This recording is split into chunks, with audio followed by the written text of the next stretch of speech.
Japan के पूर्व प्रधानमंत्री शिंजो आबे पर जानलेवा हमला हुआ है। पूर्व पीएम को भरी भीड़ में गोली मार दी गई है। गोली शिंजो आबे के सीने में लगी है। उनको तुरंत हॉस्पिटल में भर्ती कराया गया है। फिलहाल आबे की हालत गंभीर बनी हुई है क्योंकि उनके शरीर का काफी खून निकल गया है। डॉक्टरों ने उनकी हालत गंभीर बताई है। पूरी घटना जापान के नारा शहर की है। बता दें कि बीते कुछ दिनों से शिंजो आबे बेहद बीमार थे। इलाज के बाद हाल ही में ठीक हुए थे। जापान की मीडिया के मुताबिक सीने में गोली लगने से शिंजो आबे को दिल का दौरा भी पड़ गया था। शिंजो आबे पर यह हमला नारा शहर में हुआ। तब वो भाषण दे रहे थे। अचानक गोली लगने से आबे गिर गए और उनके शरीर से खून निकलने लगा। शिंजो आबे के अचानक ऐसे गिरने से वहां मौजूद लोगों को कुछ समझ में नहीं आया, लेकिन इसी दौरान कुछ लोगों ने वहां गोली चलने जैसी आवाज भी सुनी थी। फिलहाल एक संदिग्ध व्यक्ति को हिरासत में लिया गया है। हमले के बाद कुछ वीडियोस भी अब सामने आने लगे हैं। इनमें वहां भगदड़ जैसी स्थिति देखी जा रही है। बताया जाता है कि आबे के गिरते ही उनके कान के पीछे से खून बहता देखा गया। हालांकि अभी उनकी हालत के बारे में ज्यादा कुछ पता नहीं चल सका है। गोली किसने और क्यों मारी अब तक ये साफ नहीं हो सका है। हालांकि शिंजो के गिरने के बाद कई लोगों ने उन्हें चारों तरफ से घेर लिया था। बता दें कि शिंजो आबे ने साल 2020 में प्रधानमंत्री पद से इस्तीफा दे दिया था। उन्होंने ऐसा स्वास्थ्य ठीक नहीं होने के चलते किया था। वह लंबे वक्त से बीमार चल रहे थे। जापान के पूर्व पीएम शिंजो आबे प्रधानमंत्री नरेंद्र मोदी के खास दोस्त हैं। कई मौकों पर प्रधानमंत्री मोदी और शिंजो आबे एक दूसरे को याद कर चुके हैं। पिछले साल ही भारत ने शिंजो आबे को पद्म भूषण से सम्मानित किया था। गौरतलब है कि नरेंद्र मोदी जब से गुजरात के मुख्यमंत्री थे तभी से ही उनके शिंजो आबे के साथ अच्छे संबंध रहे हैं। इसके बाद 2014 में जब नरेंद्र मोदी दिल्ली आए तो भारत जापान के रिश्ते नए मुकाम पर पहुंचे। शिंजो आबे भी इस दौरान कई बार भारत के दौरे पर आए। शिंजो आबे की बात करें तो 2012 से ही जापान के प्रधानमंत्री थे। इससे पहले भी वो एक बार खराब स्वास्थ्य के कारण पद से इस्तीफा दे चुके थे, लेकिन 2012 के बाद से लगातार अपने पद पर बने हुए थे। बीते कुछ समय से उन्हें 2 बार अस्पताल में भर्ती होना पड़ा था। यही कारण है कि उन्होंने अपना पद छोड़ दिया था। शिंजो आबे प्रधानमंत्री मोदी के साथ साथ अमेरिका के पूर्व राष्ट्रपति डोनाल्ड ट्रंप के भी अच्छे दोस्त हैं। डोनाल्ड ट्रंप ने भी उन्हें जापान के महानतम प्रधानमंत्रियों में से एक बताया था। अमेरिका के पूर्व राष्ट्रपति डोनाल्ड ट्रंप ने भी शिंजो आबे के इस्तीफे के बाद उनसे बात की थी। ट्रंप ने अपने ट्वीट में कहा था कि शिंजो आबे को जापान के सबसे बेहतरीन प्रधानमंत्रियों के तौर पर याद किया जाएगा। जापान के पूर्व प्रधानमंत्री शिंजो आबे पर जानलेवा हमला हुआ है। पूर्व पीएम को भरी भीड़ में गोली मारी गई है। गोली शिंजो आबे के सीने और गर्दन पर लगी है, जिनको तुरंत अस्पताल में भर्ती कराया गया है, जहां उनकी हालत गंभीर बनी हुई है। जापान के प्रधानमंत्री के मुताबिक डॉक्टर पूरी कोशिश कर रहे हैं। वहीं पूर्व पीएम शिंजो आबे पर हुए हमले को लेकर उनके दोस्त पीएम नरेंद्र मोदी ने दुख जताया है।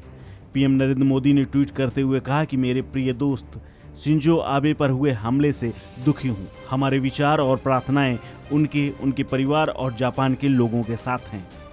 शिंजो पर हुए हमले को लेकर बताया जा रहा है कि उन्हें पीछे से गोली मारी गई। शिंजो आबे को 2 गोलियां लगी हैं, एक गले में, दूसरी सीने में। 2 गोलियां लगने से उनका काफी शरीर से खून निकल चुका है, जिससे डॉक्टरों ने हालत चिंताजनक बताई है। घटना जापान के नारा शहर में हुई है। हमले के वक्त शिंजो आबे भाषण दे रहे थे। अचानक से गोली लगने से शिंजो आबे नीचे गिर गए। उनके शरीर का खून काफी तेजी से निकल रहा था। शिंजो आबे पर अचानक हुए इस हमले के बाद वहां मौजूद लोग कुछ समझ नहीं पाए, लेकिन इस दौरान कुछ लोगों ने वहां गोली चलने की आवाज जैसी सुनी। फिलहाल एक संदिग्ध को हिरासत में ले लिया गया है। हमले के बाद कुछ वीडियोस भी अब सामने आए हैं, जिसमें वहां भगदड़ की स्थिति साफ देखी जा रही है। शिंजो पर हुए हमले पर पीएम के अलावा कांग्रेस के पूर्व अध्यक्ष राहुल गांधी ने भी हमले पर दुख जताया है। राहुल गांधी ने ट्वीट कर कहा कि यह खबर सुनकर मैं स्तब्ध हूं।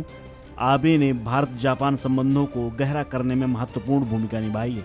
उनके ठीक होने की दुआ करता हूं। मेरी संवेदना परिवार के साथ है। जापान की मीडिया के मुताबिक गोली चलाने वाले यामागमी तेत्सुआ को पकड़ लिया गया है। हमला पूर्व नौसैनिक ने किया है, जिसने कुछ दूरी से शिंजो पर 2 गोलियां चलाईं। दोनों गोलियां शिंजो को आकर लगीं। बताया जा रहा है कि गोली लगने के बाद शिंजो आबे को दिल का दौरा भी पड़ा।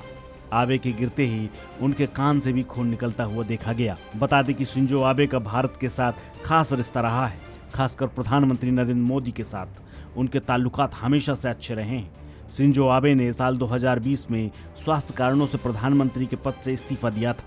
लंबे समय तक अस्पताल में रहने के बाद वो दोबारा ठीक होकर के बाहर आए थे। शिंजो आबे प्रधानमंत्री नरेंद्र मोदी के खास दोस्त माने जाते हैं।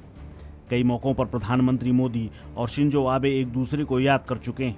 पिछले साल भारत में शिंजो आबे को पद्म विभूषण से सम्मानित किया गया था। गौरतलब है कि नरेंद्र मोदी जब गुजरात के मुख्यमंत्री हुआ करते थे तभी से शिंजो आबे के साथ उनके संबंध अच्छे बने हुए थे। इसके अलावा 2014 में जब प्रधानमंत्री नरेंद्र मोदी दिल्ली में प्रधानमंत्री बने तो भारत और जापान के रिश्ते नए मुकाम पर पहुंचे। शिंजो आबे भी इस दौरान कई बार भारत के दौरे पर आए और प्रधानमंत्री जापान के दौरे पर गए। शिंजो आबे की बात करें तो 2012 में ही जापान के प्रधानमंत्री थे। इससे पहले वो एक बार खराब स्वास्थ्य के कारण भी इस्तीफा दे चुके थे, लेकिन 2012 के बाद से लगातार वो अपने पद पर बने हुए थे। बीते कुछ वक्त से उन्हें 2 बार अस्पताल में भी भर्ती होना पड़ा था। यही कारण है कि उन्होंने बाद में प्रधानमंत्री पद से इस्तीफा दे दिया था। बीजेपी की हरियाणा इकाई ने गुरुवार को अपने आईटी सेल प्रभारी अरुण यादव को कुछ विवादित सोशल मीडिया पोस्ट करने के मुद्दे पर पद से हटा दिया है। इसके लिए आदेश जारी किए गए। हालांकि आदेश की कॉपी में हटाने की वजह को स्पष्ट रूप से नहीं लिखा गया है, लेकिन पता चला है कि उन्होंने साल 2017 में कुछ ट्वीट्स किए थे। उसे लेकर उनके खिलाफ कार्रवाई की लगातार सोशल मीडिया पर मांग उठ रही थी। गौर करने वाली बात यह भी है कि अरुण यादव बीजेपी के तीसरे नेता होंगे जिन्हें हालिया समय में पार्टी से बाहर का रास्ता दिखाया गया है। इससे पहले पैगंबर मोहम्मद पर दिए विवादित बयान को लेकर नूपुर शर्मा और नवीन जिंदल को पार्टी से बाहर किया गया था। नूपुर शर्मा को जहां पार्टी ने सस्पेंड किया तो वहीं नवीन जिंदल को पार्टी ने बाहर कर दिया था। प्रदेश बीजेपी सचिव गुलशन भाटिया की तरफ से 7 जुलाई को एक चिट्ठी जारी की गई है, जिसमें कहा गया है कि अरुण यादव को तत्काल प्रभाव से पद से हटाया जा रहा है। हालांकि यादव की पार्टी की सदस्यता पर अभी तक कोई फैसला नहीं हुआ है। अरुण यादव ने 21 जुलाई 2017 को एक पोस्ट किया था, जिसमें उन्होंने पैगंबर मोहम्मद को लेकर एक विवादित टिप्पणी की थी।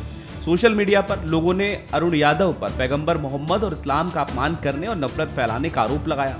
साथ ही गिरफ्तारी की मांग उठी और गुरुवार को arrest Arun Yadav hashtag Twitter पर ट्रेंड करने लगा। द इंडियन एक्सप्रेस के मुताबिक नाम न छापने की शर्त पर एक सीनियर नेता ने उनसे कहा है कि अरुण यादव की गिरफ्तारी की मांग वाले 85,000 से अधिक ट्वीट्स किए गए। यह एक बड़ा मुद्दा बन गया। हालांकि अरुण यादव के खिलाफ अभी तक कोई भी शिकायत दर्ज नहीं की गई है। आपको बता दें कि इससे पहले ऐसे ही मामलों में नूपुर शर्मा और नवीन जिंदल को भी पार्टी से बाहर किया गया था। नूपुर को जहां सस्पेंड किया गया तो वहीं नवीन जिंदल को पार्टी से निकाल दिया गया था। अब इस बीच अरुण यादव के पुराने ट्वीट वायरल होते ही मामला गंभीर हो गया है। ऐसे में पार्टी ने उन्हें पद से हटा दिया है, लेकिन जारी आदेशों में हटाने की स्पष्ट वजह नहीं है, लेकिन कारण उनके ट्वीट्स को ही माना जा रहा है।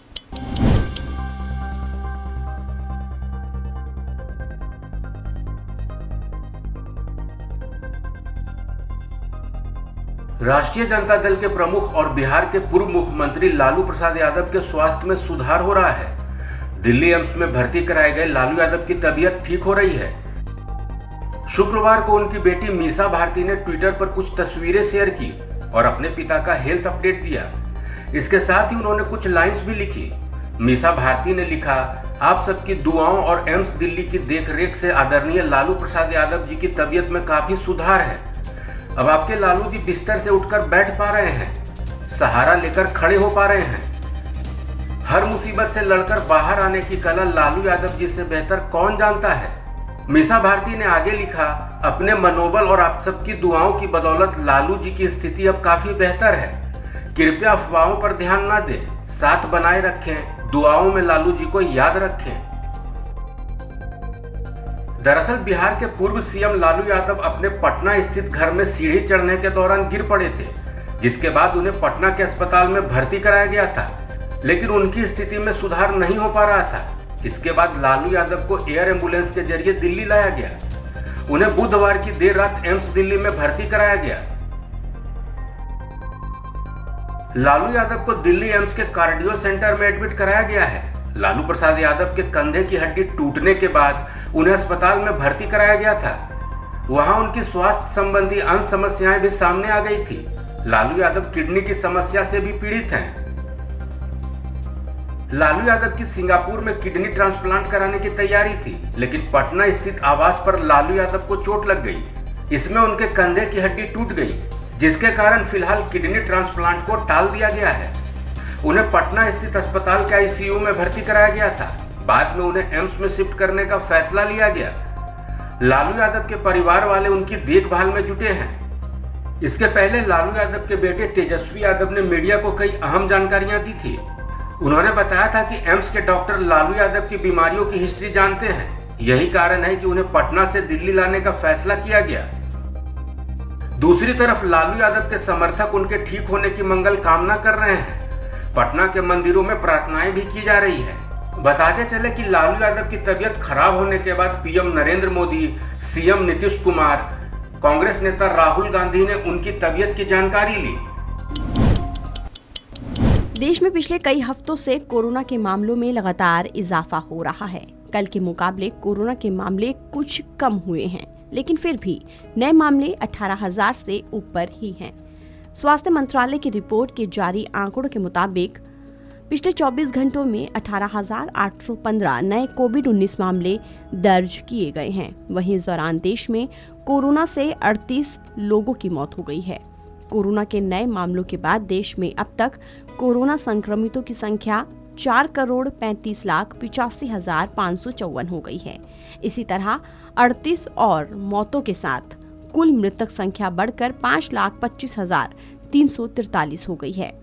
कोरोना के नए मरीज बढ़ने के साथ ही देश में एक्टिव मरीजों की संख्या में इजाफा हुआ है। कोरोना के मामलों में भले ही गिरावट आई हो, लेकिन एक्टिव मामले अभी भी लगातार बढ़ रहे हैं। केंद्रीय स्वास्थ्य मंत्रालय की ओर से शुक्रवार सुबह अपडेट आंकड़ों के मुताबिक देश में सक्रिय केस की संख्या बढ़कर 1,22,335 हो गई है। पिछले 24 घंटे में एक्टिव मामलों में 2,878 का इजाफा हुआ है। अच्छी बात यह है कि कोरोना से ठीक होने वाले मरीजों की संख्या में भी इजाफा हो रहा है। देश में पिछले 24 घंटे में कुल 15,899 मरीज कोरोना को मात दे चुके हैं। कुल रिकवरी की बात करें तो देश में अब तक 4,29,37,876 लोग कोरोना से ठीक हो चुके हैं। फिलहाल देश में कुल रिकवरी दर लगभग 98.51% है। बता दें कि देश भर से कोरोना के मामले सामने आने के चलते दैनिक पॉजिटिविटी दर 4.96% पर आ गई है। वहीं साप्ताहिक पॉजिटिविटी दर 4.09% हो गई है, जबकि मृतक दर 1.21% है। बता दें कि देश में अब तक कुल 86,57 लाख कोरोना टेस्ट किए गए हैं। वहीं पिछले 24 घंटों में 3,79,470 कोरोना टेस्ट किए गए। देशव्यापी टीकाकरण अभियान के तहत अब तक देश में कोविड-19 रोधी टीके की 198,51 लाख टीके की खुराक दी जा चुकी है। तो वहीं पिछले 24 घंटे में वैक्सीन की 17,62,441 डोज लगाई गई है।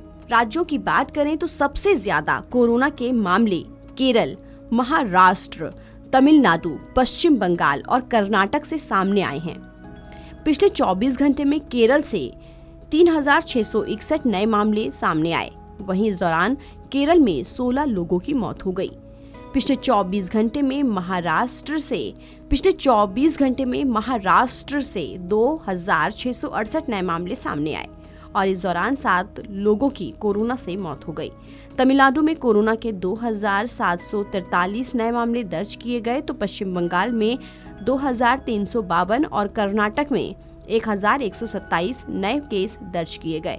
बता दें कि कोरोना वायरस के एक नए सब वेरिएंट ने एक बार फिर चिंता बढ़ा दी है। वैज्ञानिकों का कहना है कि कोरोना वायरस का ये नया सब वेरिएंट जांच के मौजूदा तरीकों को चकमा दे सकता है। इस समय RT-PCR और रैपिड एंटीजन किट के साथ टेस्ट किया जा रहा है। फिलहाल इस खबर में इतना ही। देश और दुनिया की तमाम खबरों के लिए आप बने रहिए वन इंडिया हिंदी के साथ।